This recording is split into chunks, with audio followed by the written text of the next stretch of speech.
Are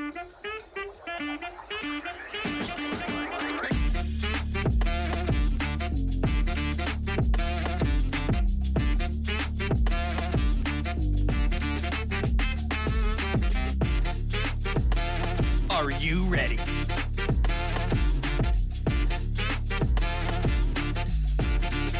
It's time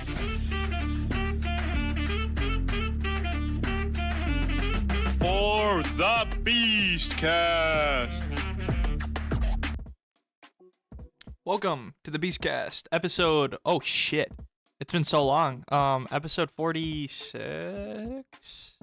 Yeah, something like that. Today we are back from a very decently long hiatus. You may have noticed we took 3 weeks off. Was that a little too long? I don't know, maybe. I was gone for 2 of those 3 weeks, and then the third week I kind of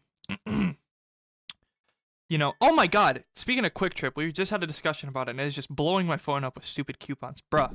Alright, anyways. Yeah, I'm here with Raven Bones, as always. What up?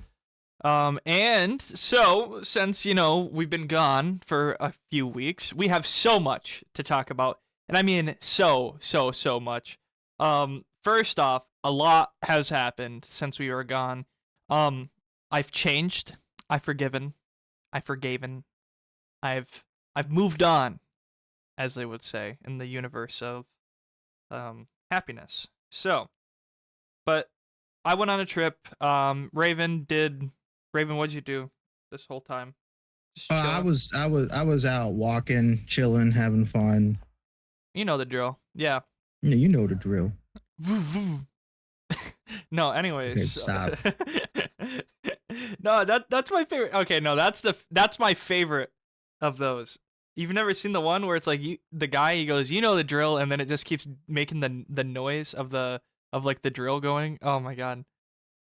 Brain rotted internet is a problem. Speaking of brain rotted internet, I was on the depths of the internet yesterday. I was going through some of the worst of the worst, and I got a random notification while I was in my brain rotted episode that I was having, where I was just watching nothing but just like stupid AI generated clips and dumb shit.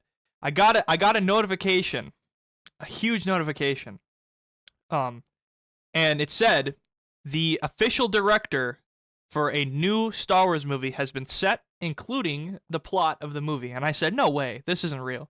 I said this is April Fool's, but then I realized that it's April 5th. So I was like, okay, so this is real. I looked at it and I found out that James Mangold is now going to be directing a movie called Star Wars Dawn of the Jedi. Now, Mr. Bones, I'm just going to give you the little synopsis to the plot here.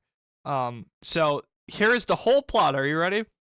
They said this is the plot that they have so far for the film. This film's going to start being filmed at the end of this year, and this is all they have for the film. It is set 25,000 years in the past. That's all they have for a film that's ready to be filmed at the end of the year. So, I'm a little nervous. I'm not gonna lie. But, apparently this is not going to be, as far as we know, part of a trilogy. So I'm curious, Raven, do you think we should be doing standalone Star Wars films? Is this worth it? If you make a good story, make it worth it. Don't rehash stuff. Like, I don't mind if you have a little bit of old elements, but don't do what those sequels did and literally copy the original trilogy, like scene for scene. Just make a good story. It can happen. So, the comments are absolutely absurd. One guy said, "This is ridiculous. This movie is going to be started filming within the next 6 months, and you're telling me the only thing they have on the movie is that it takes place 25 years ago, 25,000 years ago." And then another guy said, "A long time ago, No, seriously. I mean, we're talking a really long time ago. A long, long, long time ago. In a galaxy far, far away. Here's the problem that I have with Star Wars, with the Disney Star Wars. I like the idea of having standalone films. I think it's good. The problem that I get when with this is I get nervous because with Disney I always just have like kind of like with Disney, okay, it's not like other motion picture companies. Like with Legendary, like with Legendary you're like, okay, I can't wait for this film because it's a Legendary film. But with Disney, the thing that I'm always thinking in my mind isn't, wow, this film is going to be great. It's literally the first thought I have when I see a Disney film is, are they going to mess this up? And I think that goes to show kind of Disney as a company, and I think that's what happens when you become as big as Disney is. But really, I mean, I always am like more so praying that these aren't going to be bad films. I'm never confident in a film from Disney, specifically with Star Wars, because the problem is we've had all these TV shows and all these movies from Disney now. In fact, we actually, funny enough, have reached the point where we have more content by hour of Disney Star Wars than we do of the original George Lucas Star Wars. So you would think with that much time, we can kind of make a judgment on whether or not Disney's doing a good job. And to be honest, they're out of like the 10 projects they've had, only like 2-3 of them have really been good. So that's 30%. That is you're not passing the class there. I can tell you that with that grade. So I'm just hoping they don't mess it up really, because the thing about it is, if Disney is going to make all these like standalone Star Wars films, I'm perfectly fine with that. But I don't want them to then butcher, making a backstory because all of these are going to be set in the past, obviously. They don't want to go into the future. They don't want to make anything original. They want to take what's in Legends and put it onto picture, which is perfectly fine. A lot of people want to see that. The thing is now we are now making a backstory and world building of the Star Wars universe. So now we got to be really careful about how we do things because we don't want to mess up the canon. Although Disney doesn't seem to care about that, so whatever. But I just wish that if Disney went into the future and made something original, nobody can bitch about anything because you can't mess up the canon. The canon has already happened. Whatever happens in the future can affect the future however it wants, There's nothing in front of it that says, oh, this has to happen at this point, That was what made the original Star Wars so good, too.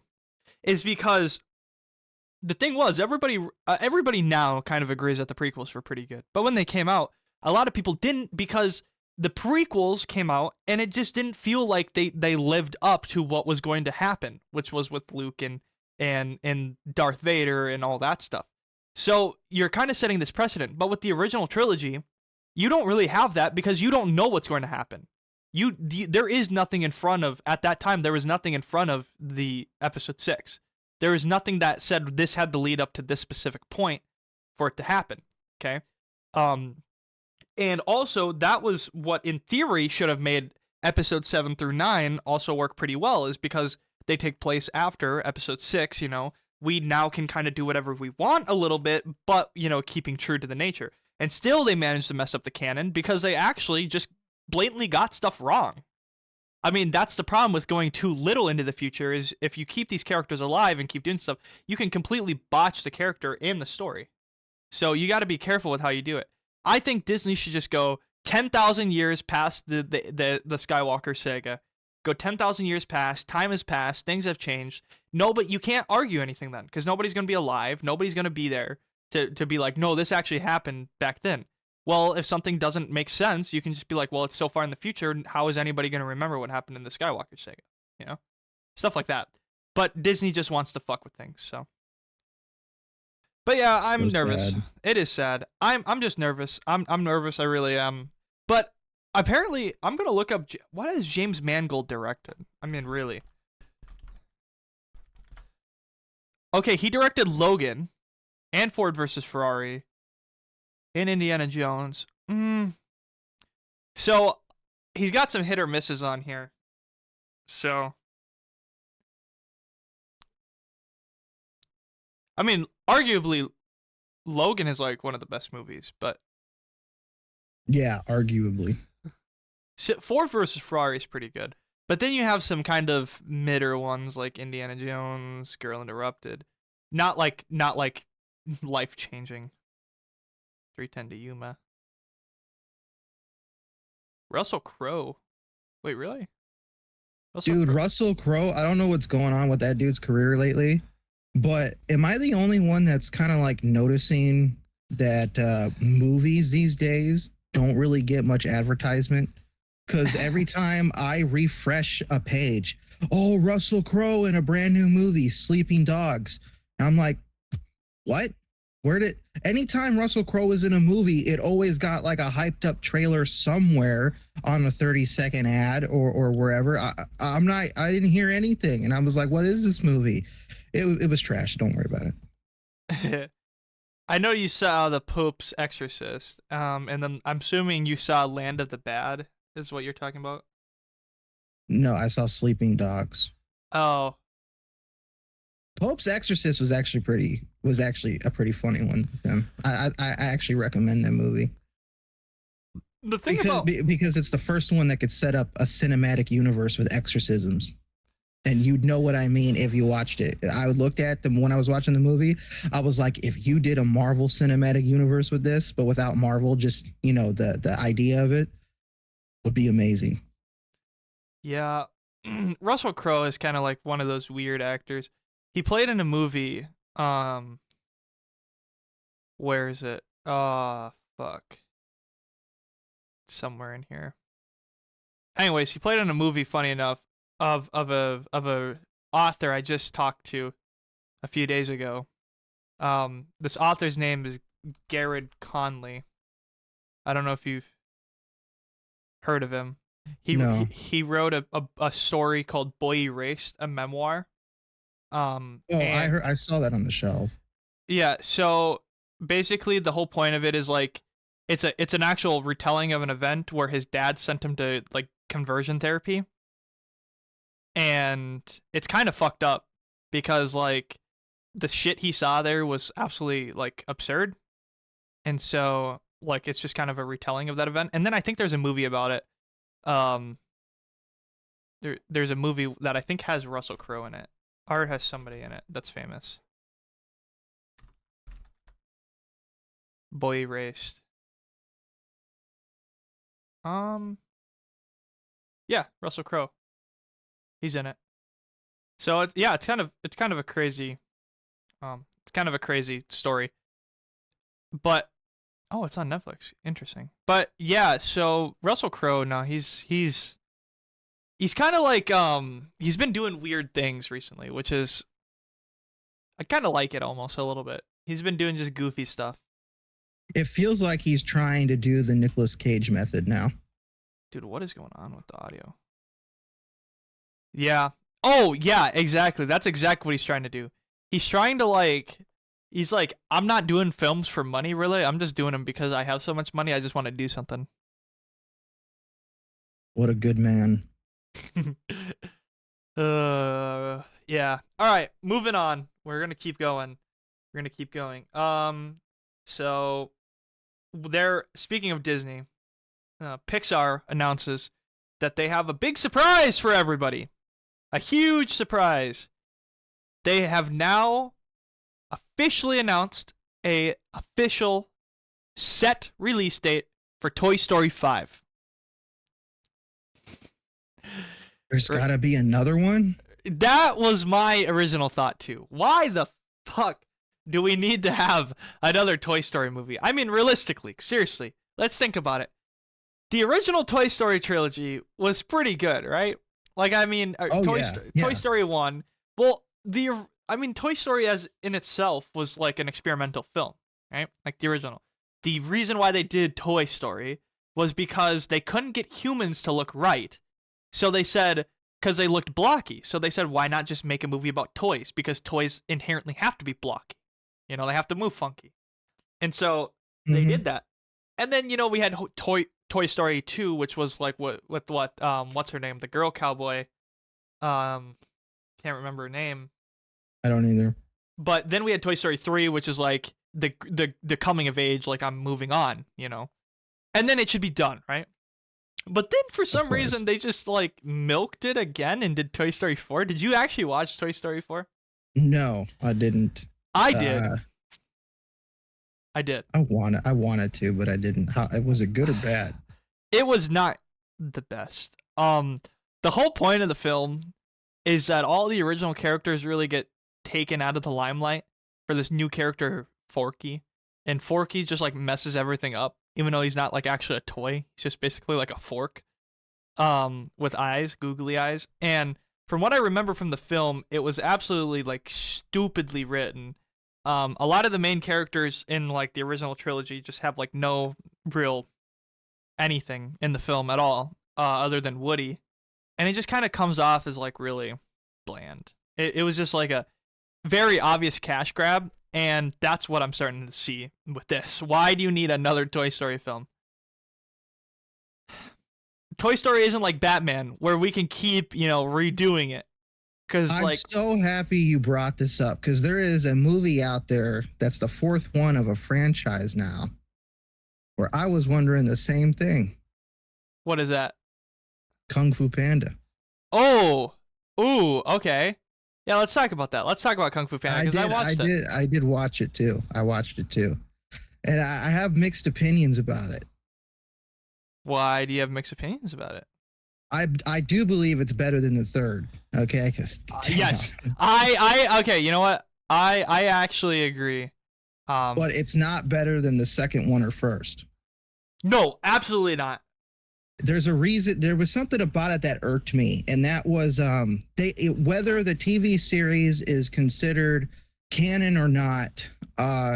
There are rules to Kung Fu Panda's universe outside of just animals doing wacky things, and the chameleon being able to steal kung fu through chi didn't make sense to me. I understood the stealing of chi thing, because I was like, that right there, that's terrifying for a chameleon to be able to do, like steal someone's chi with their tongue. But it to be able to steal the knowledge of kung fu, your kung fu isn't stored in your chi, and it wouldn't make somebody suddenly forget how to do it. Yeah, that was okay. I wanted to bring this up when we eventually talked about Kung Fu Panda. The thing about Kung Fu Panda 4 that I had was really odd, because funny enough, the one thing that everybody thought was going to happen in Kung Fu Panda, especially a lot of the very conservative film watchers were like, oh, it's going to be like a replacement film of Po. Even though like that's kind of like what everything's been leading up to anyways. And so everybody thought it was going to be like they were going to botch this like replacement of changing, to the, passing down the torch type of deal. And I actually thought they did that pretty well. I thought they built the character up enough to the point where it kind of reminded me of like, the Po situation, like how Po was chosen to be the Kung Fu, like the Dragon Warrior. It kind of felt very similar. And I like that. I didn't like the villain at all. Because the thing about the chameleon is she is such a strong villain, and also the whole world of Kung Fu Panda is, I get it takes place in China, obviously, and like they said that in multiple films. But the thing about it that's also really weird is like there's this big underground organization in this massive city where we've never mentioned or have never been to, never heard of. That's kind of hard, I feel like, in 3 films to kind of just never like exist. Like this massive metropolis, basically, of a city where like nobody ever is, heard of the Kung Fu, of the Kung Fu Panda. They've heard of the Dragon Warrior, but they don't know who he is. It's just, I found that hard to believe, especially then there's like this massive underground organization with the chameleon who's trying to get the powers of Po. And it's like, why is this happening just now? And also her power set is stupid too. I mean, realistically, if I was a chameleon, why would I ever be in my chameleon form? Ever. I mean, if I can transfer into anybody I want, why would I just not always be a bigger, stronger animal? I feel like the only reason why she was in her chameleon form was to show people that she was the chameleon. Otherwise, it did show that she took the form of others to be imposters of them. Yeah, but what I mean is like when like fighting happens, like she constantly is switching between different animals, and I think like that just didn't make sense to me. I also don't like the idea, like you mentioned, with the chi stealing. I don't like that the moment you just like steal somebody's chi, they lose all their ability to ever think of kung fu. Like that to me like makes no sense. I mean, But aside from all that, I really loved it. I Like, it did was like the still, film. I did like it. It's just, it kind of funny enough reminded me too much of the second film. You have some big baddie sending out their minions to gather things, and the big baddie also has a personal connection or vendetta against Poe. Poe comes to the city to stop big guy. Big city chase. Dude gets down on his luck, comes back, fights big baddie, embraces who he's supposed to, what the lesson of the movie is supposed to be. The end. Yeah. And I think, you know, as much as we hate on Kung Fu Panda 3, I think it's better than Kung Fu Panda 3 despite us, you know, constantly hating on it. The thing about Kung Fu Panda 3 is, oh, we could go on and on. I don't even want to go on about that. The fucking comedy relief was too much in there. Like, it was poorly timed. Yeah. It really was. I thought That final scene. The villain could have been so cool too.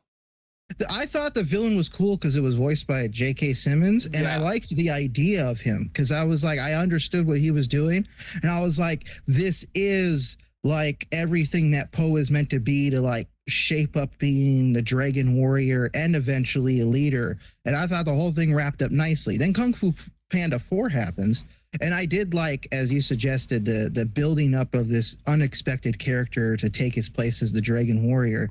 And I did love that whole aspect of it. I love the usage of the staff to open up a spirit door portal.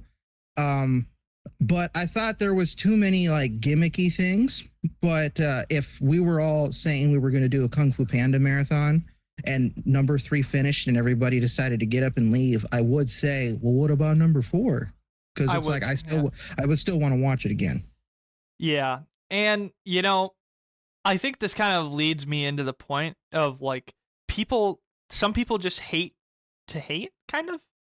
Oh yeah. Which is odd because it's like, okay, an original film comes out. By the way, funny enough, we might go into this a little bit more, and maybe we can go into this now, depending on however we want to do this.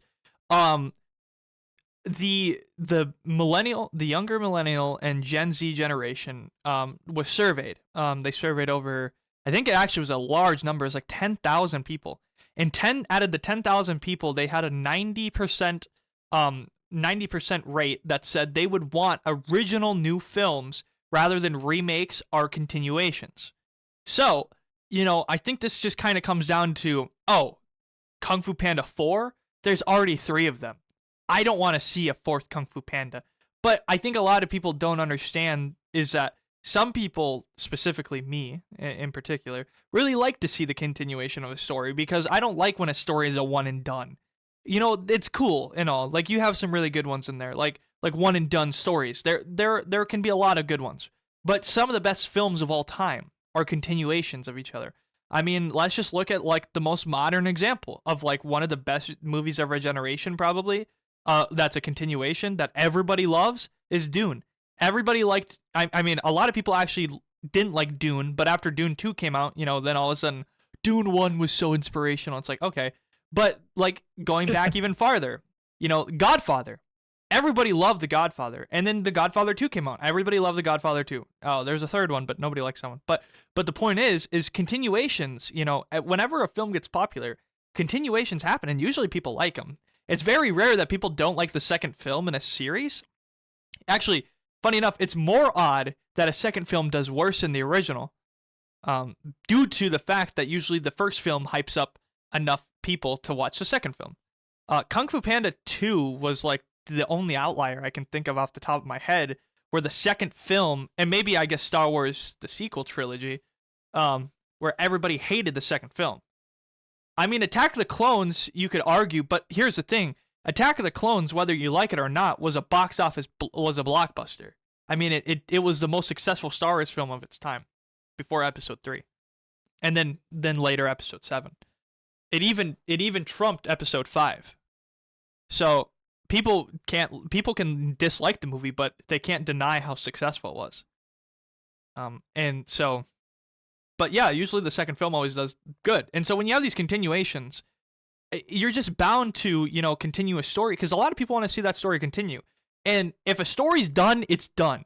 But to me, when I watched Kung Fu Panda 3, and even when I watched Kung Fu Panda 3 the very first time in 2016, when I was a little jit, okay, funny enough, that was 8 years ago. When I was a little jit, okay, I still felt like there could have been more. Like, there was definitely, like, it didn't end where it was like it was gonna be over, because there is still more to Po than, like, what is he gonna live as the Dragon Warrior forever? No. And I mean, that's exactly what the fourth movie explored, going into that Oogway position where he becomes, what did they call it in the, God, I can't remember what is his new title. I didn't think he got a new title. I thought it was just because the spiritual leader. Yeah, something like that. Yeah, because he's becoming like the Oogway. He's transforming into Oogway. He's moving from the Dragon Warrior to Oogway. So, I like that. I really felt like that was a continuation that was needed. Now Shrek, on the other hand, do we need another Shrek movie? No, we don't. I think it's happening. I'm pretty sure there's a new Shrek movie coming out. Come on. Stop. Well, you guys are ahead, please. Yeah, so I guess it's... Never After was dumb enough. Yeah, there somehow 4 movies existed. I don't know how there was 4 Shrek movies. Shrek 1 came out in 2001. That is absurd. Dude, have you ever noticed how good Shrek actually looks for 2001? Yeah. Oh, dude, Raven, did you see this movie? What? Megamind versus the Doom I saw Syndicate? that pop up. Apparently, this is like one of the worst movies of all time. I saw it pop up, and I was like, see, another one where absolutely no advertisement. Yeah, but apparently it's terrible, too, so I'm sure they didn't want to advertise it anyways. DreamWorks, you're better than this. We know this. DreamWorks, if you're listening, you did it with Kung Fu Panda, but please do not bring back How to Train Your Dragon. It ended perfectly. Stop it. I'm kind of hyped for this Garfield movie, I'm not going to lie, since we're on the trail of, like, 3D kids animation. Oh, you are? You love Garfield? You want to? Well, I'm not in love with Garfield, but I'm saying the thing about Garfield is this movie seems so wackily dumb that it might actually work. Shrek the Halls. Oh my God. Do you remember this movie? No, I never watched it. I'm not going to. Shrek the Halls with balls of holly. La la la la. Oh man. No, there's ugh. There's too many shitty movies coming out. Okay, not gonna lie though. In the Shrek universe, okay, Puss in Boots and the Last Wish was kind of hard. Both of these movies were pretty fucking good. I'm not gonna lie. For a spin-off movie, this was a pretty good movie. Puss in Boots was pretty good. Oh, okay. All right, next topic. Okay, before we move to the next topic, we're actually going to end this. When we come back, just because the next topic is too long, when we come back, we're going to discuss a ranking of a poll of 4,000 people on what the most iconic video game character is of all time. And you might be surprised at who's at number 1. All right, when we come back, we'll discuss it. You know exactly. Welcome back to the fucking Beastcast. Episode 46, where we left off, we have a very, very, very, very, very, very interesting topic for you. So, most iconic video game characters according to a poll of 4,000 people. Now, funny enough, we'll get into how polling works in a minute, because if you've ever heard of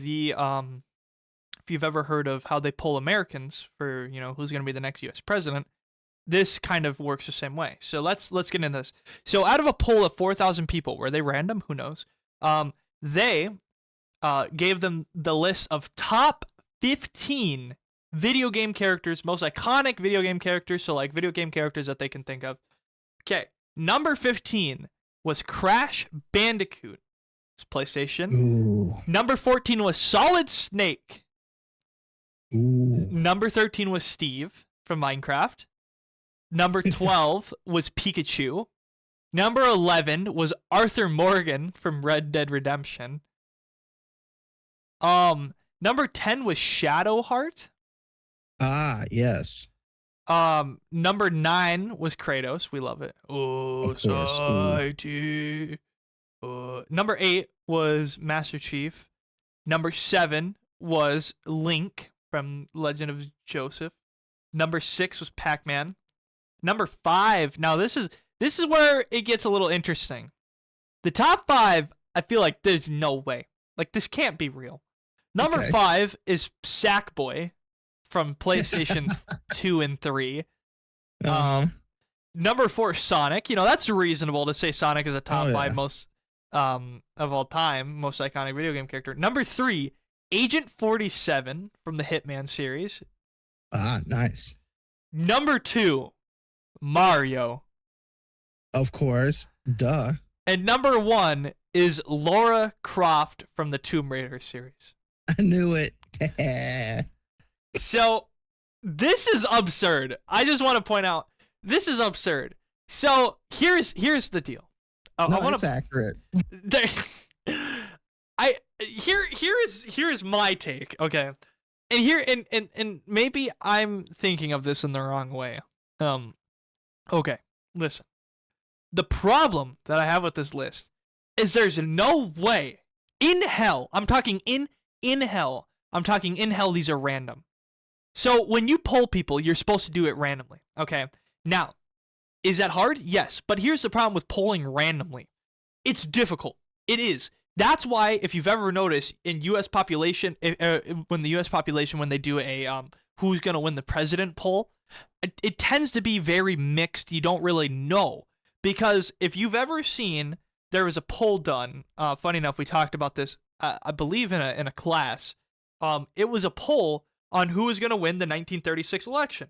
Now, Raven, do you know who were the candidates in the United States' 1936 election?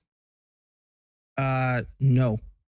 Okay, so you had Democrat FDR and Republican Governor Alf Landon of Kansas. So here's the funny thing. So who do we? I mean, going off of your knowledge of that time period, who won that election? By the way, FDR. yes, FDR won that election. Now, do you want to hear about something really funny?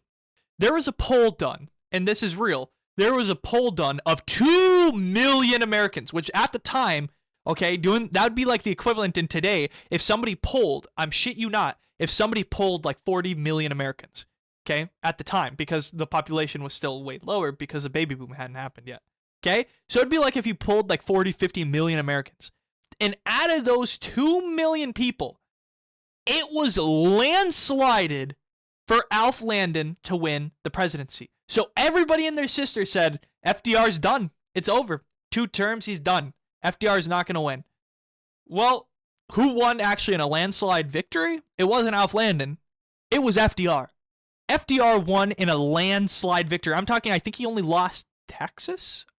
I don't even think Alf Landon got Kansas. His home state. I don't even think he got his home state. So, FDR won in this landslide victory. Now, this poll said that Alf Landon was going to win in a landslide victory. So why is that a thing? Well, it's because it wasn't a random poll. They polled 2 million people who just so happened to be subscribed to a newsletter. Okay? And this newsletter was specifically very Republican-based newsletter, you know, especially at the time. So, I believe this is the same thing that happened with this poll. I believe with this Lara Croft number 1, Mario number 2, I think the poll was not random. Now, was it random? Maybe they just had random people, you know, go in and vote on random things. I mean, in theory, anybody can vote in a poll, right? So you can go in there and anybody can vote.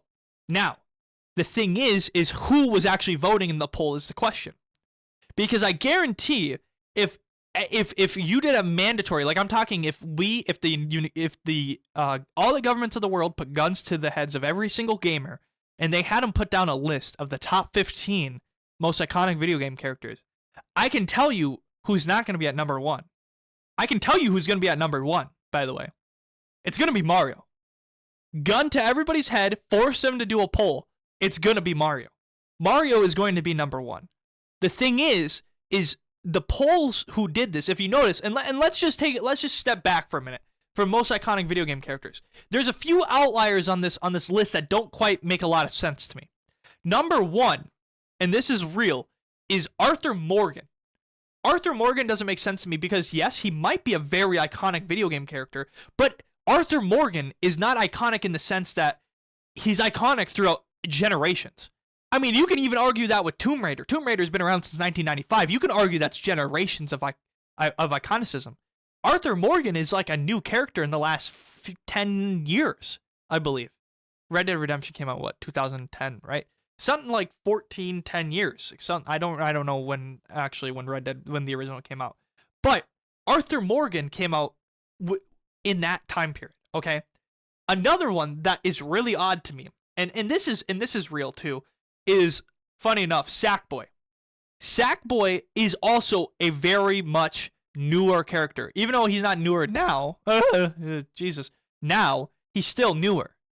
I think, and this is my whole honest opinion, I think the reason why this poll looks the way it is because the people that are actually participating in this poll are people who just so happen to be, following this very specific person who did the poll on a very specific platform, which probably was Twitter. And so the thing about that is, how are you really going to say that's random? Because now think about it. People on Twitter who are just so happen to be younger, and also people on Twitter who follow this one account, which is probably catered towards young people, which means that going by video game characters of all time, you can't say of all time, because you're saying of a generation who is more than likely predominantly younger. Because there's no way an older generation or multiple generations are going to have the same answer of this. There's no way. There's just no way. At least from my perspective. I'm a young guy, and I don't think that Lara Croft is number 1. And it's not because of any sexism or any type of thing like that. It's simply because I just know there's no way that Lara Croft is going to get more votes than Mario for the most iconic video game character of all time. I mean, the thing is... To me, I feel they're almost equally even, with Mario just a little higher. See, I don't even know about that, though. Because the thing about... Well, before we recorded, I literally said Lara Croft Tomb Raider's number 1. And I don't even know what poll you're talking about. I just think the thing is I feel like Lara Croft is such a niche game. Like the Tomb Raider games, they're niche compared, at least going by sales and by people who have definitely played these games. I can tell you right now, and I'll tell you this wholeheartedly, that Mario definitely has at least 10 to 15 times the sales of the Tomb Raider games. And that's because the Tomb Raider games, see, you can make this argument with Mario. Well, Mario is a Nintendo exclusive. Yes, but you got to remember, Mario also came out when the only console that really existed was the Sega Genesis and the Nintendo. Okay? Everybody and their kid has had a Nintendo product. There are very few people, I think, ever who have had a Nintendo product or who have had a PlayStation or Xbox or Sega product and not owned a Nintendo product. There's just it's just way too low of a number. There's just no way. There's just absolutely no way. The thing is Lara Croft is predominantly a PlayStation thing. Now she's Xbox, I guess, because they sold this franchise, but was predominantly for most of her life a PlayStation, specifically PlayStation 1 exclusive. So that's what I mean by this specific generation. Because I feel like this very specific generation of people, because I mean, who's really on Twitter? Realistically, who's on Twitter, right?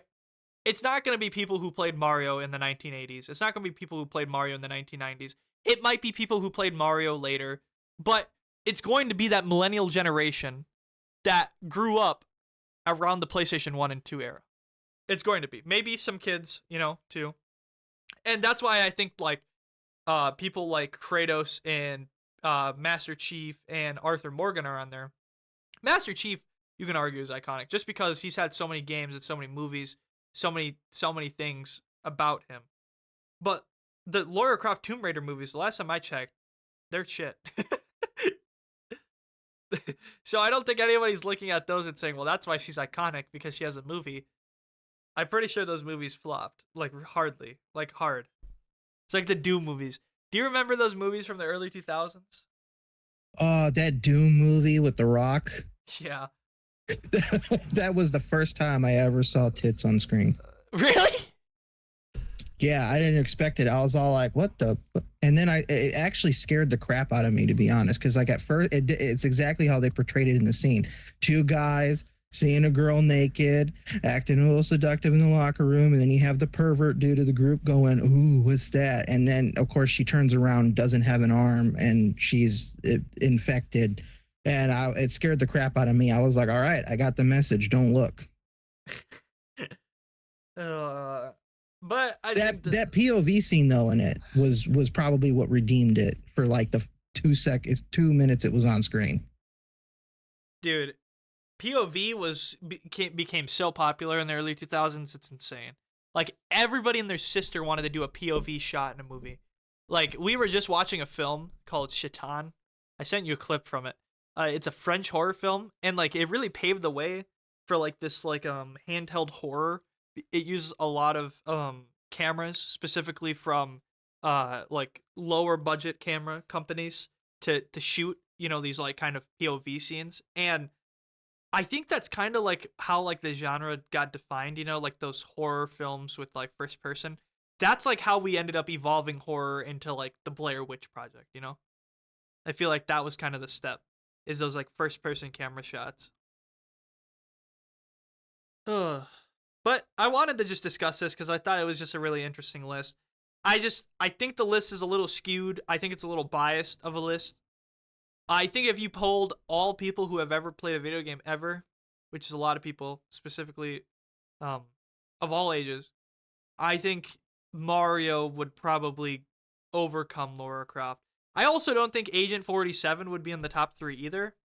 I think that's also another outlier. Because that's also, like, the thing about the Hitman games is they're popular, but that is such, like, a Gen Z newer game series, like 2010s, 2020s type of game. So I just, like, I don't really see, like, that game, like, Agent 47 being that popular with a large group of gamers. Are you okay, bro? What do you mean, am I okay? Anytime there's an announcement of a new Hitman game, you can hear so many people talking about playing it even as a kid. Well, the thing about Hitman, the thing about Hitman, one of the greatest Hitman ever. The thing about Hitman is, if I remember correctly, people are so overly done with Hitman too, because Hitman was like one of those games where like the first like couple Hitman games were good, and now they're just making more and more of them. Like I believe they just had like Hitman 4, which is basically just like Madden, where it's just like a copy paste of the game previously, and like people are just like so over it too. So I think like a lot of these franchises, and Lara Croft, when was the last time she even had a video game? Let's see, when was Shadow of the Tomb Raiders? Shoot. Shadow of I think it was 2015. It was 2018. 2018. Shadow of the Tomb. Yeah, and I was believe that a Epic remake? No. Well, I mean, not a remake of a previous game, but it was a reboot of the franchise. There was a trilogy that came out. Epic Games gave away all 3 games for free. They're collector's editions. Yeah, so did Sony. Sony has them all now. They actually, when Tomb Raider finally got released on PlayStation, they because remember Microsoft owned it for a while, and they're like, we're gonna have Tomb Raider exclusive, and everybody's like, what? It was a Sony game, no way. But then when PlayStation got them, they released all the games, and then Sony must have been like just douchebags, because when Microsoft released like gave the okay to put them on PlayStation, Sony just made all 3 of them free. Also, I saw a comment that was kind of funny. This is definitely not definitely real at all, but I think it's funny. Somebody said nobody's gonna remember what game they played when they were a kid. Everybody's gonna remember the first person they jerked off to, though, and that was definitely Lara Croft. The first game I ever actually played was Super Smash Bros. On N64. What was the first game I ever played? I can tell you what my first. I lied. My first game was Shaq Fu on the Sega Genesis. And My then it was first Sonic 2. My first game was a N64 game. Funny enough, it was, I think, the Wii version of it. But I played Super Mario 64. Was the first ever game I played. I also, I forgot the Montreal studio made the Tomb Raider game. Funny enough, also, which I think is interesting, is my first experience with Mario is my first ever video game. So yeah, I'm a little biased, but I also want to point out that that's kind of a very normal thing for a lot of people. A lot of their first games as children, if you ask them, are Mario games, are their games that end up becoming Mario. I think it's just like everybody when they're a kid, they're like, oh yeah, I remember playing Super Mario Super Sluggers on the Wii, or I remember playing, Super Mario Galaxy and having my mom have to read stuff for me. Stuff like that, right? Like, I feel like not a lot of people go, my first game, the first game I can think of off the top of my head is Tomb Raider. Like, oh my god. Unless you're like a fucking nerd, the only time Tomb Raider would come to your mind first is because everybody uses Tomb Raider to set their PC's, fucking setup up. Like, they use Tomb Raider to fucking set their games up. Because the game, for some reason, is just good for that. I don't know why. They set their PCs up to it. She looks like shit in this game. What the fuck? Holy Jesus. That looks a little better. Hot take. Uncharted is a ripoff of Tomb Raider, but I think Uncharted does it better. Not the film. Also, the film's kind of funny, though. Damn, the Lara Croft film sucked ass. Yeah, didn't that have Angelina Jolie? Yeah. No. There was a recent one in 2016. Really? Yeah, and it sucked ass. Why? Because it wasn't Angelina Jolie. No, this wasn't attractive. This movie, it was bad. I know this movie was terrible. Holy Jesus. I know this film I've heard is terrible. OG Laura. Okay, I will say this. Lara Croft is she's kind of a queen though. Because she came out at a time when the first Tomb Raider games was 1995. And so you kind of had this girl badass doing all these cool things and you're like, all right, this is kind of sick. Yeah, there was a 2001 film. It had Daniel Craig in it? What the fuck? Holy shit, this thing did a fucking nut at the box office. Dude, this movie's terrible though. 20% on Rotten Tomatoes is absurd. Holy Jesus. Holy. You can get it in Blu-ray. Ew, look at her suit when it's all high def like that. That looks terrible. But look, listen. I do agree that Mario would be number one, okay? I just don't mind it that Tomb Raider and Mario share the first two top things, because to me it would seem like that's reasonable. Okay. Although I do feel Master Chief though should be higher. Yeah, at least way third. Higher. Our top 5. My top 5, I'm not even kidding on this list. My top 5 would be very similar, but no Sackboy in Agent 37 or Agent 47. First off, I have no idea. At 3, I would put Master Chief. And at 5, and this is just because I think if you want to go by here's the deal. If you want to go by every single generation who has ever played a video game, a top 5 to make every single generation happy is do Lara Croft, do Mario, do Sonic, do Master Chief, and then throw in Steve for the Gen Z.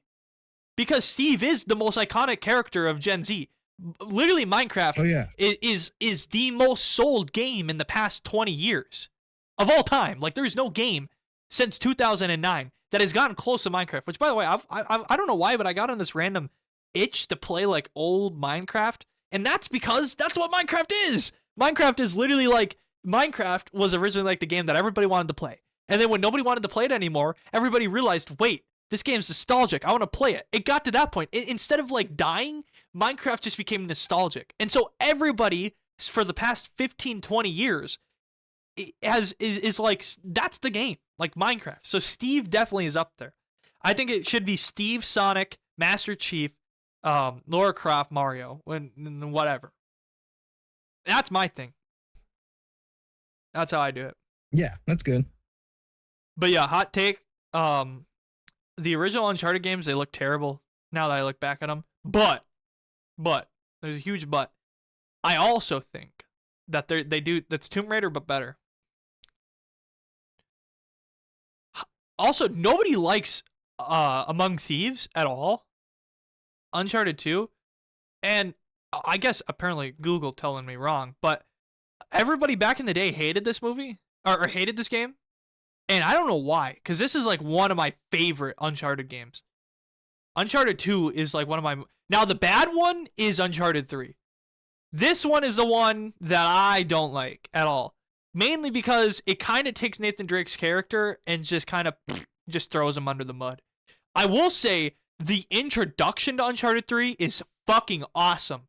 The introduction to... or was that Uncharted 2? Uncharted 3 intro. God, I might actually be thinking of Uncharted... no, it is Uncharted 3.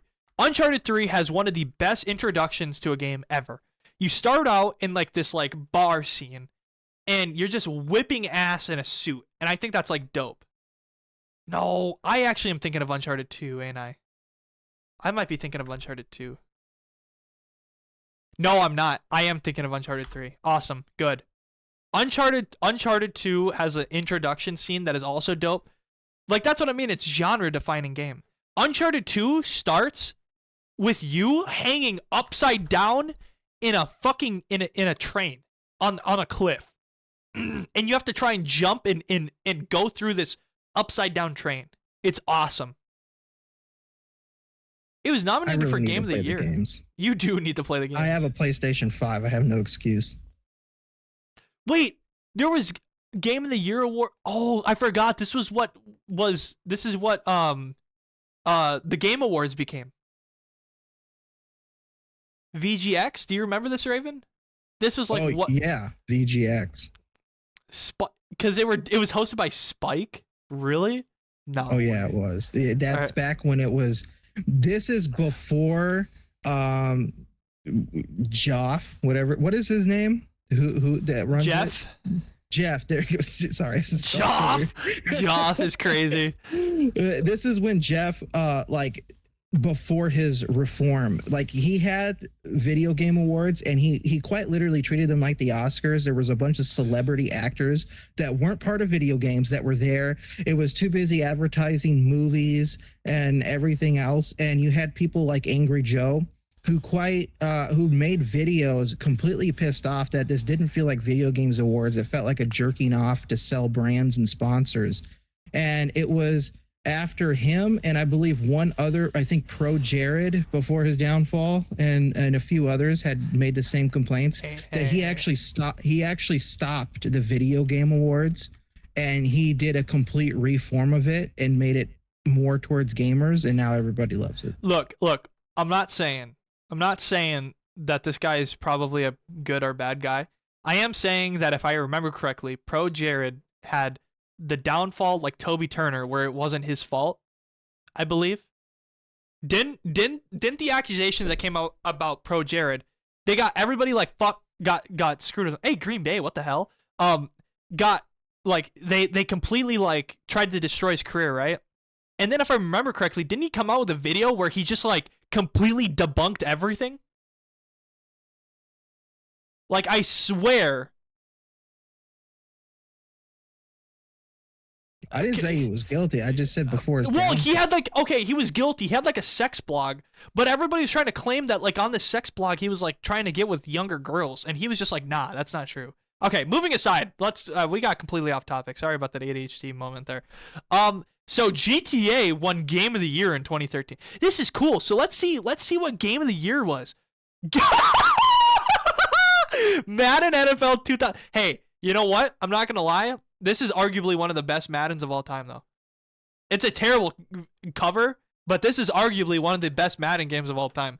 Everybody and their sister says this one and Madden 07 are the best games of all time or of the Madden franchise. Because this game, dude, this game was the first game that had like a simulation. So like where you could simulate the entirety of a game. And before that was like, oh, like to even think of being able to do that was insane. So I can understand that. That was a groundbreaking game. Okay, hold on now. It beat out some of these games is kind of crazy. It beat out Vice City. It beat out Legend of Zelda Wind Waker. Tony Hawk's Underground, Star Wars. Damn!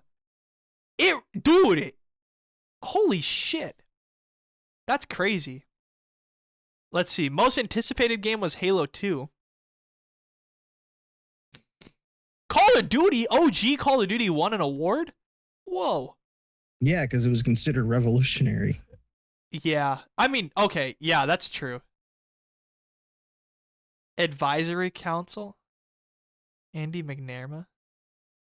So, okay. But here's the funny thing. Oh, that guy. Here's the funny thing is basically what this was is basically what the Game Awards are now, though. Is it not? No, you had to actually watch them to understand, because if you notice there's a discrepancy. It goes from 2004 to 6 because he waited 2 years to do the next one because he wanted to make sure to come back. Not 2 years. There is a 2005 one, but he took an extreme amount of time to include people's criticisms from, I think, 2006 or 7 onward, because there were people who did not like the Video Game Awards simply because of how cheaply sell-outish it was. Like, you have to look up the really old airings of it to understand what it was, and versus what it came back as, because it was like a fresh of breath air. This one was hosted by Snoop Dogg, though. Exactly. Okay, so GTA San Andreas won Game of the Year this year. Of course. Every time Rockstar releases a game, it wins Game of the Year, except for Red Dead Redemption 2. Best song in a video game was American Idiot by Green Day and Madden NFL.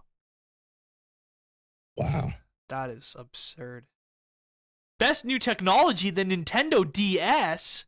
Wait a minute, that's not fair for that song in Madden FL because American Idiot. Yeah, they just American use songs. Idiot was in everything, even the Burnout games. Well, the thing was, Madden NFL also just took tracks. They had soundtracks of just like of games or of songs that weren't made for the game. So I think that's kind of weird, but okay. I do agree that's weird. Whoa! Hey, God of War getting some love in 2005. Oh yeah. So Game of the Year was Resident Evil 4. Okay. Best performance by human male. Jack Black is Carl Denham. Peter Jackson's King Kong, the official game of the movie. Whoa, that is a crazy game name. Guitar Hero. Okay, let's go. 2006, Elder Scrolls Oblivion, yeah. Studio of the Year, Epic Games, wow. 2007, Game of the Year was BioShock. Modern Warfare. Damn, Modern Warfare won some. This game, everybody likes this one too. 2008, Grand Theft Auto 4. Wait, Grand Theft Auto 4 came out in 2008? I thought it came out in 2009. Interesting. 2009, Uncharted 2, Honor or Among Thieves. I keep thinking Honor Among Thieves because that stupid movie that came out recently. Hey, Studio of the Year was Rocksteady for Batman. That's kind of dope. Batman. Red Dead Redemption 1. Best PS3 game. So they changed the category to best game on each category? That doesn't seem quite fair. God of War Ghost of Sparta also won that year too. Elder Scrolls 5 and then GTA. Interesting. That is interesting. Best PlayStation game was The Last of Us. Best Nintendo game was. See, they don't do that anymore. They don't do like. I kind of think this is stupid. I kind of like the best DLC though. Do they still do best DLC at the Game Awards? I think they do. I think it's best continuating game. Yeah. Okay, that makes sense. Because DLC, there's a lot of good fucking DLCs out there, man. Yeah, No Man's Sky won a lot of years in a row. Really? Oh yeah, their DLC is completely free, and it's like that whole game has flipped around to be the most amazing thing created.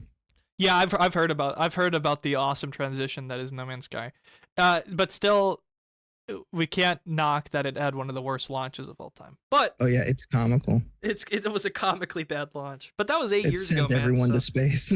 Yeah.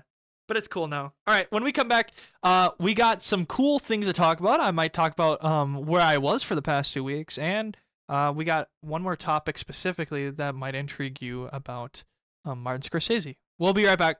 Bye. All right, welcome to the Beastcast, episode 46. Welcome back. Welcome, all that stuff. So we're just gonna get this Martin Scorsese news out of the way. So this is kind of crazy.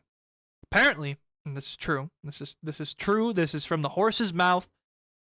There will be a Taxi Driver remake due to the large amount of interest in the younger generation. Now, Raven, I don't know if you know a thing or two about Martin Scorsese, but I can tell you right now, I'm sure he's not happy about this at all. First off, Martin Scorsese, we can argue whether or not he's one of the best filmmakers of all time. He's definitely a top, probably 20 filmmaker of all time. Oh yeah. I'm not going to deny that. But he's a very old school man. He's a very, very old school style guy. And I can tell you right now, this news just broke yesterday. And I can tell you right now, there's no way by the end of next week that there will not be a statement from Martin Scorsese about this. Because he technically doesn't own the rights to Taxi Driver. He directed it, but he technically doesn't have any say on what happens to it. Taxi Driver is 100% going to be shitty if it gets remade, if this is true. So, Raven, what are your thoughts first on them I've never remaking seen it. You've never seen Taxi Driver?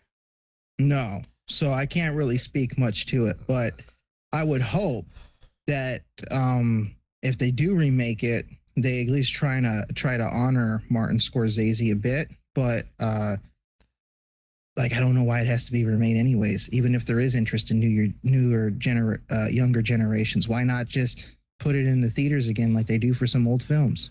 See, that's the problem. I don't understand why, specifically with a film like Taxi Driver, why there needs to be a remake. Now, there was like breaking news with that American Psycho remake. I remember we talked about that the last time we had an episode. To be fair, American Psycho, you could make a case. There really is no case to remake Taxi Driver. There really isn't. I mean, the thing is the film takes place like 50 years ago. It just doesn't. It wouldn't work today. It would be like remaking something and then having to. If you remake this movie, this is what I'm gonna say. If you remake this movie, it just won't feel right. What if you remade it but named it Uber Driver? That would be stupid. I've never been to Uvu Java. The Lift. The Lift. Hey, that's a good horror movie film. It is, but I was thinking more of the Lift. No. Company. Like that's like a good name of a horror film. The Lift. Oh yeah. Yeah. Have you ever seen this, Raven? Who's the hottest Uber driver you've ever had? I never went to Uvu Jabber. Uvu Java. I never been to Uvu Java. Uvu Java. No, look.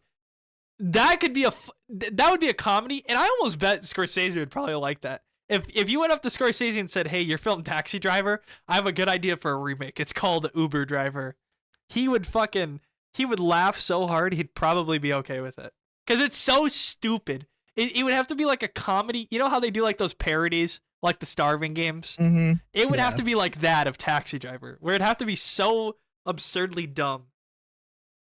Also, Taxi Driver is weird because like it's such a 1970s film, you can't really make it work. And like now, unless they make it take place in the 1970s, which even then I still would not feel right about it being remade. I think it's just me personally. I just don't think it's a good idea. I think they should just not. To be quite honest with you, I'm gonna be straight honest. I think it's just better for some movies to be left alone, and I think this is one that needs to be left alone.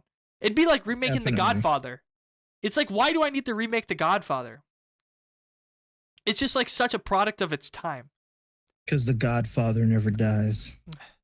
You expect me on my daughter's birthday, sorry, my daughter's wedding day, to come here and give you a gift. You know, you never even once called my Godfather.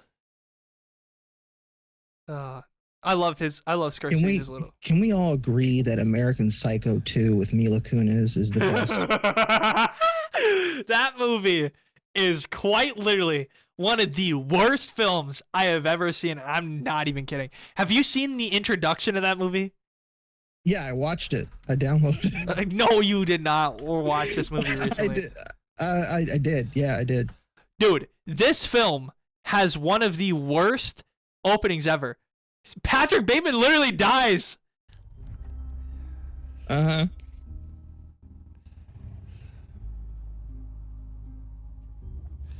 The guy who played Patrick Bateman is also so disgusting.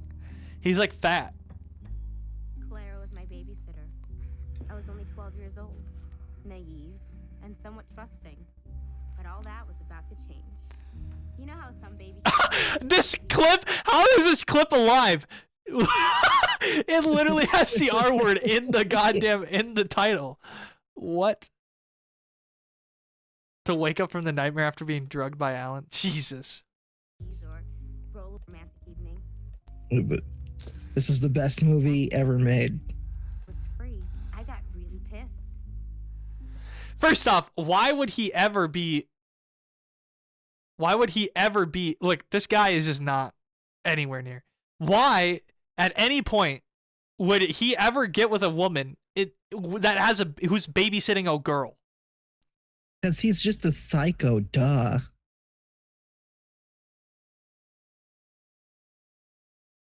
Is that Mila Kunis too? Is Mila Kunis playing the side character in a movie with Mila Kunis as the main character?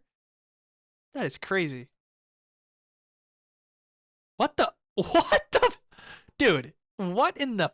God, that movie is so... Oh, man. I can't believe you actually watched that movie. They made it... I remember why they made it. I remember watching a video. They quite literally saw that people liked American Psycho, and without even going to Bret Easton Ellis, who's the author of American Psycho, they just approved American Psycho 2. And then when Bret Easton Ellis tried to sue the company, Legendary Pictures, for it, they literally said, well, it's not the same story, so you can't sue us. And then he sued them and won money anyways, because they just literally took his story and then took his idea and then just like, yeah. They literally turned it. Have you ever seen like the movie Mean Girls? Yes. Okay, so they literally turned it. I'm not saying the story, just that type of like humor and like dumb crap that happens in Mean Girls, like that type of like humor genre. They literally turned it into that, but of a who's the actual killer in this school type of story. And Mila Kunis's character struggles with the idea ever since killing Patrick Bateman that she actually really liked the idea of murder, and how does she fight off the urges to actually murder, but like she's not a bad person. And then there's somebody actually murdering people, and then in the movie she starts murdering people, but it's like more by accident while trying to find the actual killer. It's so dumb. It is the dumbest like plot to a film I have ever seen. I can't with that movie. I just, anybody who thought that was a good idea. Number one of never. Okay, so everybody, speaking of Dune, they officially, because this is how movies work now, when something becomes so popular, like, fuck, we need to keep it going. So, of course, everybody knew there was going to be a Dune, to finish off the trilogy. Dune Messiah is now in development, okay? And is, it's in development. That's all they got. I mean, the second movie just came out. They want Denis to cut off the Dune series with this one final movie, which means that they're probably not going to touch Dune again, which means that everybody's going to be mad because it's not going to be good. The thing is there's so much more to the Dune universe that needs to be said, because I don't know if you know this, but I mean, okay, I'll wait. I'm not going to spoil anything. Well, I'll wait till you finish watching Dune 1 and 2. Well, why cut it off if it's so successful? Well, that's what I don't get. We finally have something that could be a new franchise that takes its time, that has quality. Why the hell are you cutting it off? Because they're afraid, Raven. They're so scared that this is going to turn into like a Star Wars or something like that, and not in the good way. Not like where like Star Wars is successful. They're scared that it's going to get oversaturated and then everybody's going to hate them for it. And so they just want it to be like this is all I'm doing. I'm only doing the trilogy thing. Well, if they continue to do a good job like they're doing now and don't let people change it to have dumb shit crap put into it, then they wouldn't have to worry. I mean, why did they stop making Dark Knight movies? I mean, Christian Bale was at the height of his performancing, right? At 2012.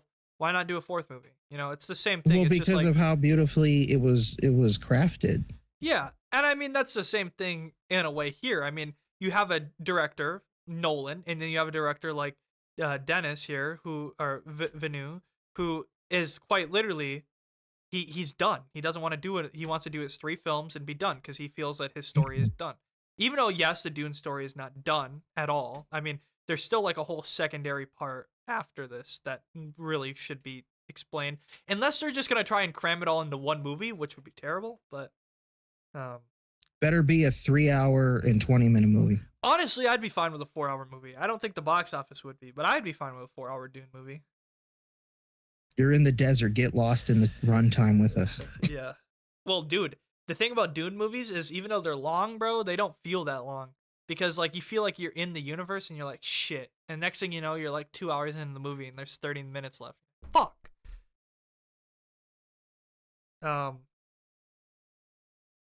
Yeah, technically, so Dune Messiah is what this movie's called, which is the second book, funny enough.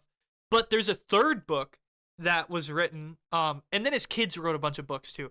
But there's a book called Children of Dune, which is the final book of this weird Dune trilogy thing.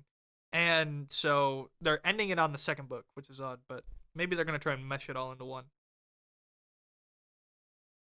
Here's what I think is going to happen. They're gonna make a third movie, and it will be amazingly successful and amazingly good.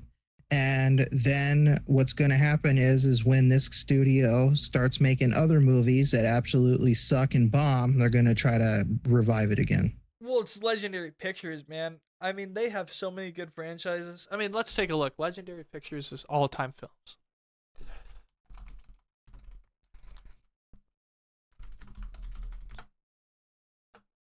Yeah, they're behind. Yeah. Skyscraper's on there. Did you watch this movie? What movie? Skyscraper? Yeah, I did. Really? Yeah, I did. I did too. No, it. I've seen it. Raven, funny enough, I was in Montana. I was at an old school drive-through theater when I watched this movie.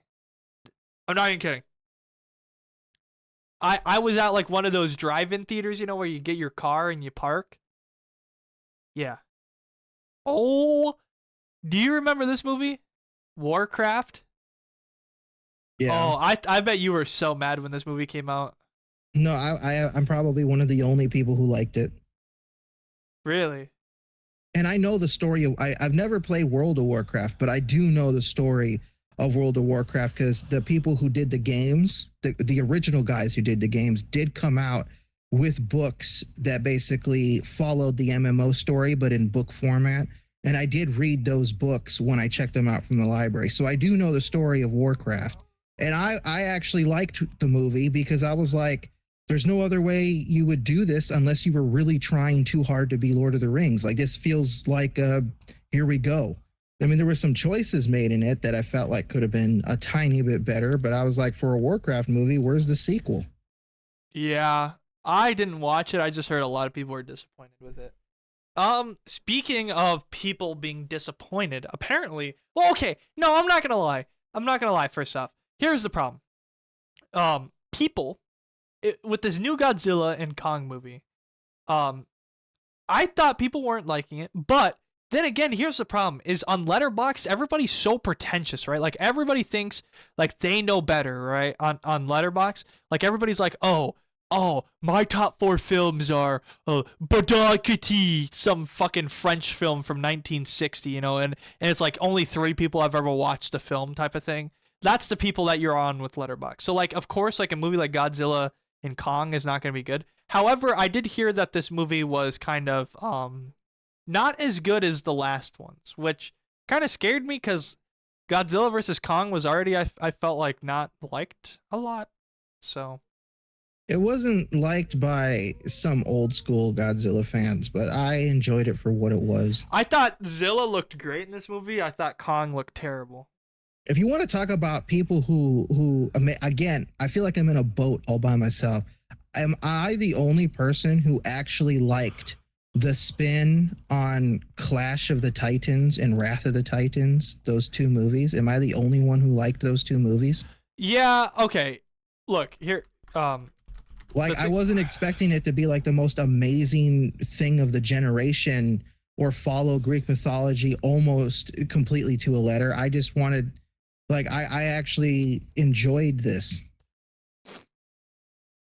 I think it was probably all right. I think people are just kind of over too critical of things sometimes. Like there's a moment to be too critical of something because it quite literally is outlandishly trash. Twilight.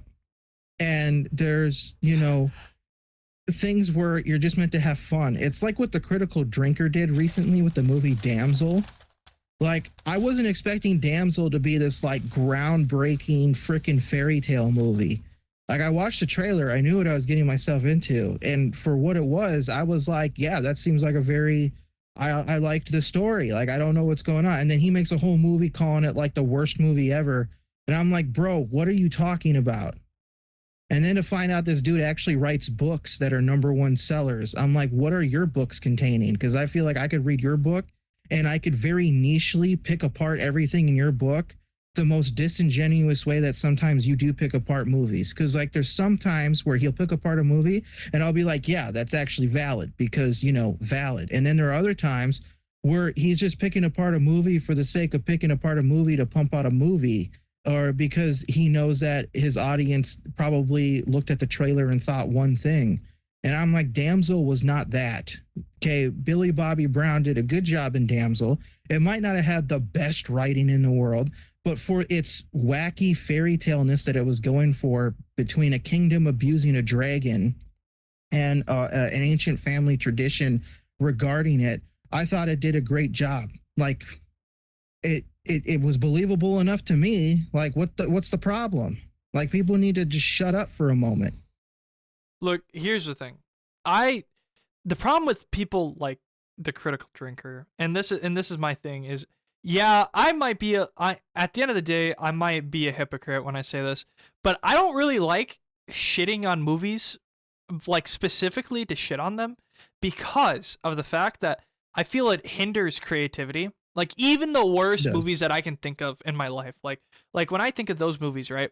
And there's a lot of movies on there, like, you know, like Star Wars. Like, I shit on Star Wars Episode 8 a lot. I shit on these movies a lot. But at the end of the day, I mean, they're still creative pieces, and I'm not going to go out of my way. Like, if somebody was like, oh, I worked on Star Wars Episode 8 on the writing team, I'm not going to go up to them and be like, dude, your movie fucking sucked, dude. Like, you're so shit. Like, I'm going to be like, oh, that's cool.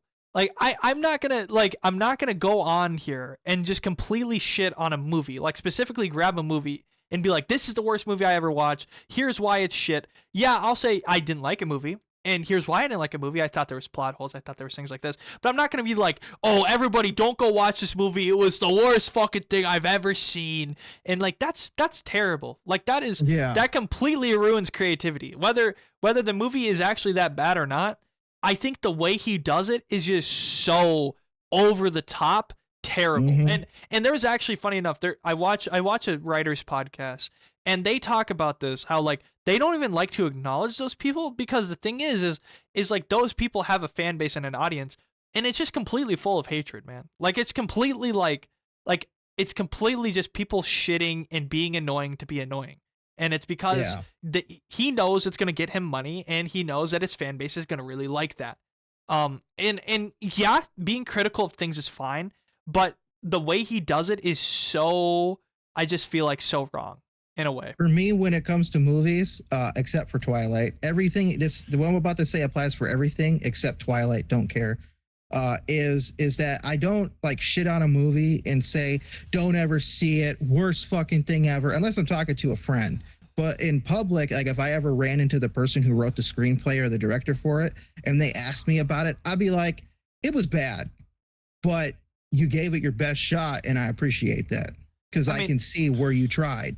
You tried. The fact that you even made a movie is one thing, and a TV show too. Yeah, and I get exactly. like we shit on Disney a lot, because, you know, Disney is kind of like the money pumping machine where they're just going to pump out a lot of stuff to make money. But the thing about it is there are still people that entire jobs matter on that. And there's people that actually really tried, despite what you might hear from people, especially like the critical drinker.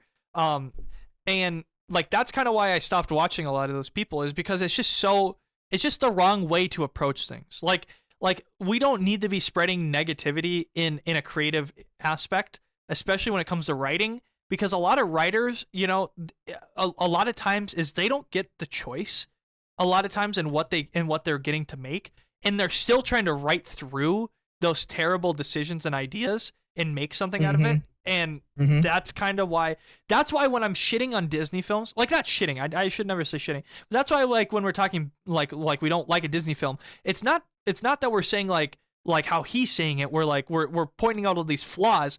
We're shitting on Disney, because Disney is actively going out of their way to hinder the creative process and hinder the writers and hinder the directors and people who are making their films, because they want it to be pushed a certain way. But when he does something, all he does is shit on every little aspect of that particular thing that he's talking about. Like you just said with Damsel. Like Damsel. Yeah, and we saw with Rings of Power how absolutely wrong he got some of the plot points.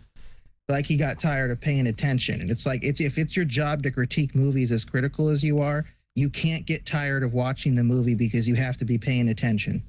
Exactly. And then if you can't, well, that's not. I mean, dude, I'm sure then his turn books, it off and say that. I'm sure his novels are good. I'm sure he's a good writer, but I just feel like going out of your way, especially as a writer yourself, if you're going out of your way to shit on other writers, you're just kind of disgusting. I can't stand that. It's just really disgusting as a person. The only time you should ever shit on another writer is if that writer is publicly on Twitter being like, oh, nobody influenced me, I purposely wanted to write this because fuck you. Then you could be like, oh, well, so you purposely created trash. Like, well, and you knew it was going to be trash. And even then, like, the thing like about what Ryan Johnson did with The Last Jedi. And like, what's his name? Tahiti Watiti or whatever. Yeah. That guy. Thor. Here's the thing with Thor is, if you're actively going to say, oh, I came and I wanted to make this film as bad as possible. Well, why? Like that when we're shitting on them, like when we're talking about them, when we're critiquing them, our questions aren't why is he so shit? Our questions are, why are you even doing this? What brought you to the reason that you took Thor, a successful franchise? Well, I mean, Thor wasn't. A lot of people didn't like the first two Thor movies, but you take Thor, you took Thor, and then you're just like, I'm just gonna shit on it and make it bad because I think this is what it needs. I always question why. Why would you do such a thing? Like, I'm not questioning your creative ability. I'm not critiquing you on whether or not the movie's good or bad. My question is always just why. That's what I'm doing. That's why would you do it this way? Why would you do this way? You know, I'm not saying this is the worst thing ever because you just didn't try. I mean, the thing is yeah, you didn't try, but why didn't you try? Was there a reason that you didn't try?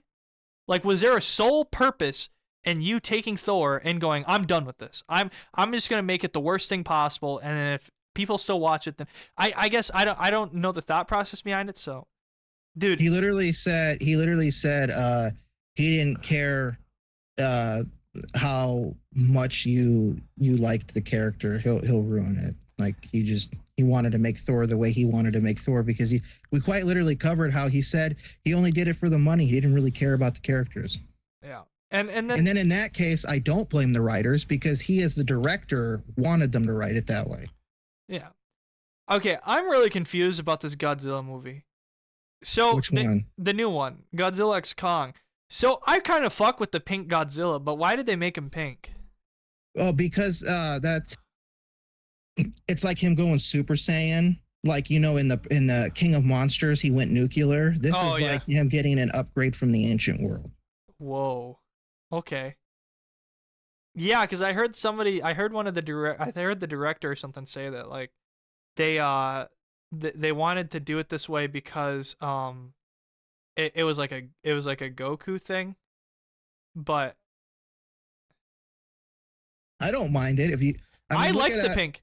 I like the pink. Wait, how wacky the previous Godzilla movies were. This feels like a upgrade.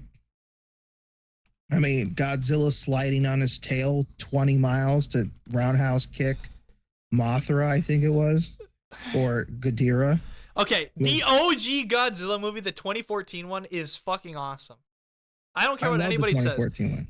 Everybody's always, it's a monster movie, but Godzilla's only in the movie for 5 minutes. It's like, okay. That's how the original Japanese one was. Yeah. Did anybody ever watch that one? Like the very first serious original one? That's exactly how it was.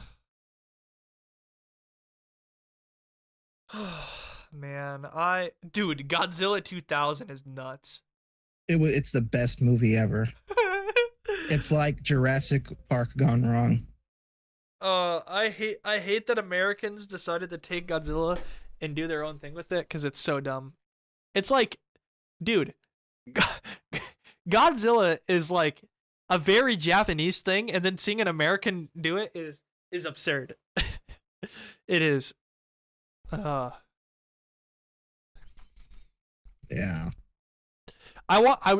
Okay. There's a version of this out now, right? That I can watch. It's not yet. I think there's like 2 more days. Really? Damn it. I really want to see this. Dude, some guy in a comment section was like, hot take, the Godzilla -1 Godzilla looks like shit. And some guy replied and goes, buddy, he goes, you do realize that they had a $15 million budget on this film compared to the $250 million budget of the other one. And he said, and it arguably looks better. And the other guy goes, nah, it just looks like claymation.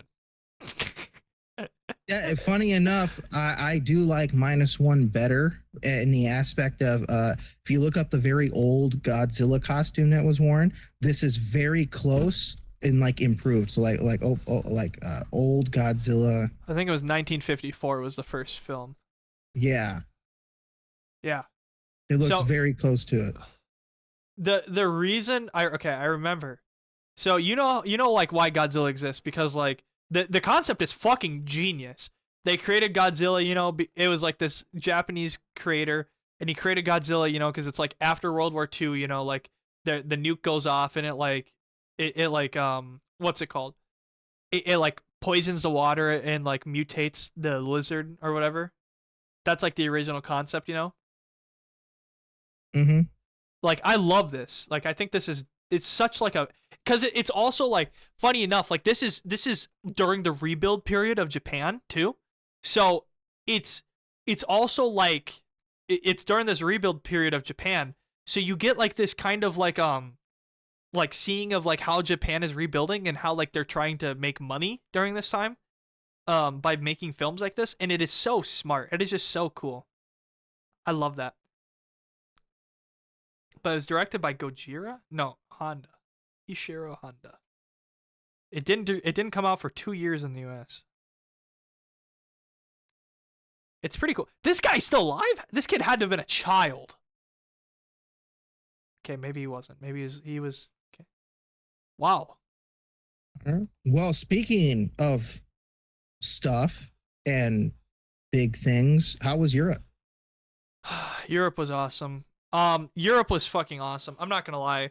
I don't want to talk about it too much because I don't want to sound pretentious or I don't want to. No, go ahead. Be pretentious. Come on. You had a good time. Be pretentious. Let's go. People want to hear it. So, I went to 3 places. I went to the United Kingdom. I went to the London.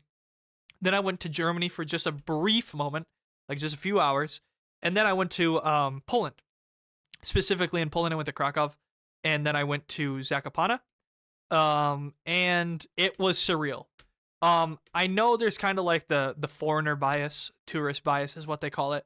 When you go to a different place, you're going to like it more because it's different. Things are usually for better, for worse, because they're different, it feels fresh, it feels different, and makes you feel good. That's kind of why a lot of people actually tour. They go on vacation. Is because I actually say that if you go on vacation once a year, even if it is like, not that far away, getting that new fresh breath of air and getting a new, sense of life is kind of just good for you.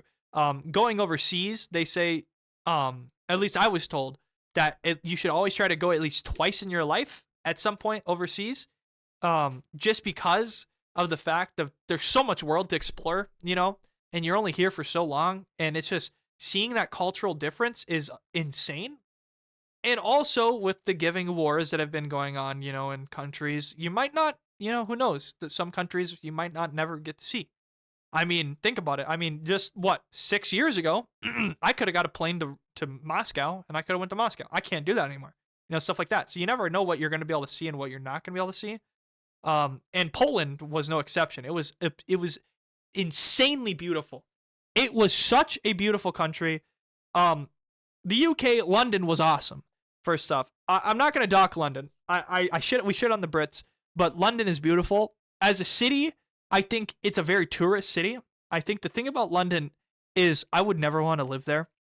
But I do acknowledge that some of the architecture, the way people live, and also the actual just city itself is just insanely beautiful. And I love, and a lot of people might disagree. They'll be like, nah, big city shit, kind of disgusting. But I don't see it that way. I see it as really cool and awesome.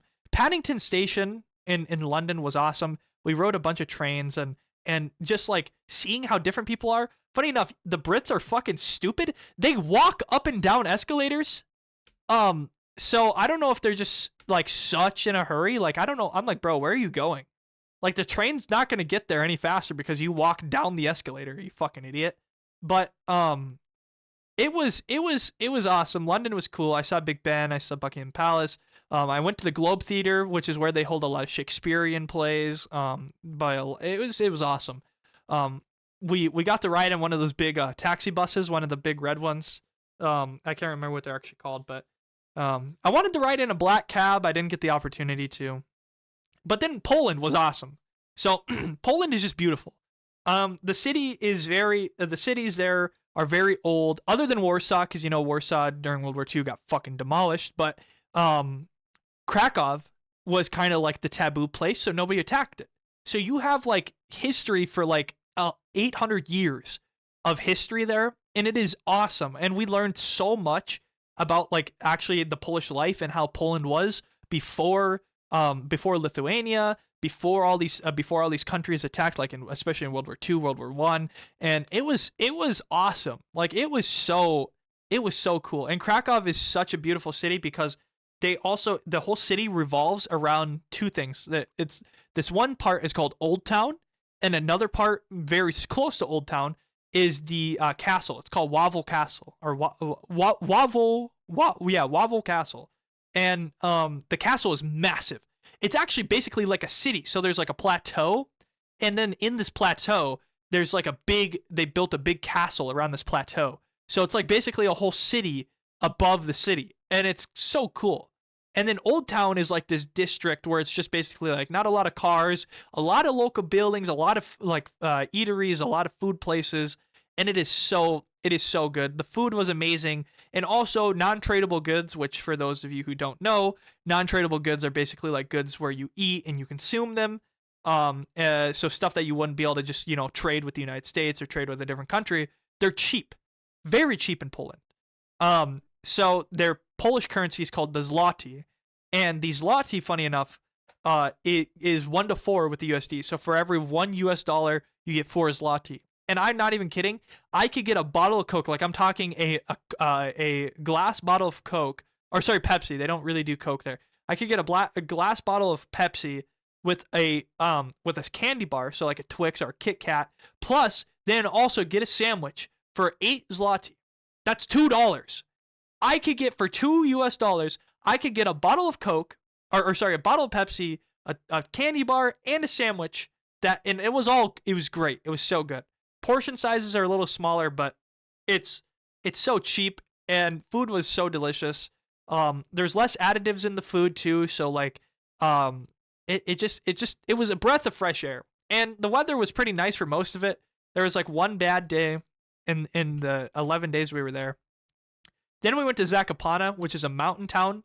So it's just like a bunch of it's a more touristy than Krakow, funny enough, where basically their whole thing is tourism. So like we went on one of those, I don't know, Raven, if you've ever seen those like kind of those rides, you know, where you like get in like a little cart thing and you go down those like slides and you like can control it by pushing the thing back and forth, you know, and you can control how fast you go down like the slides and like the corners and stuff like that. We went down one of those, down a whole big mountain. And then there was also skiing and stuff, but we didn't get to go and do that. We didn't have enough time. It sounds like a lot of fun. Yeah, it was awesome. I would love to take friends next time. I think I would love to get a group to go with me. I think if I had a group of people that I was close with, I think it would be even more fun because the drinking age is also 18 there, which means that a lot of people just get shit-faced and alcohol is cheap as fuck. We went to the bar. It was called the Piano Bar in English. That's what it was called. And I had a friend, his name's John, and he was playing the piano, and it was fucking awesome. He's so good at piano, and they kept giving us drinks, and I was getting rum and Coke or rum and Pepsi like all the whole time. I had 3 rum and Pepsis. I had 3 rum and Pepsis, and I'm not even kidding. This is how much it cost me. You ready? It cost me $5 USD for 3 rum and Pepsis. Really? Yeah. So I was loving it. It was awesome. And I brought back a bottle of vodka. It's literally called Zvezka is what it's called. It's grain made vodka, Polish vodka, and I brought it back. It was awesome. And then, you know, we went to London again for one more day. We stayed in a bunch of awesome hostels. We stayed in one called the Boathouse. I didn't, but a couple of guys did. It was cool. The rooms were kind of shitty, like they didn't have good beds, but we were literally on water. Like we were sitting on water. And then we stayed in like a villa, like a whole big house to ourselves. It was awesome. It was literally like, my God, man, like I had never been somewhere so awesome. It's a culture shock a little bit. It really is. And then I came back home and food was expensive, and now I feel like shit again because I'm eating dog shit. But, you know. That's so accurate. But, you know, hey, the United States, I'll give the United States one thing. I don't like that the United States is not like pedestrian based. In Poland specifically, like the pedestrian always has the right of way. And it's very and the architecture is very much, you know, made for the pedestrian. In the United States we don't have that. But I will say this, United States, I just feel so much more comfortable back home.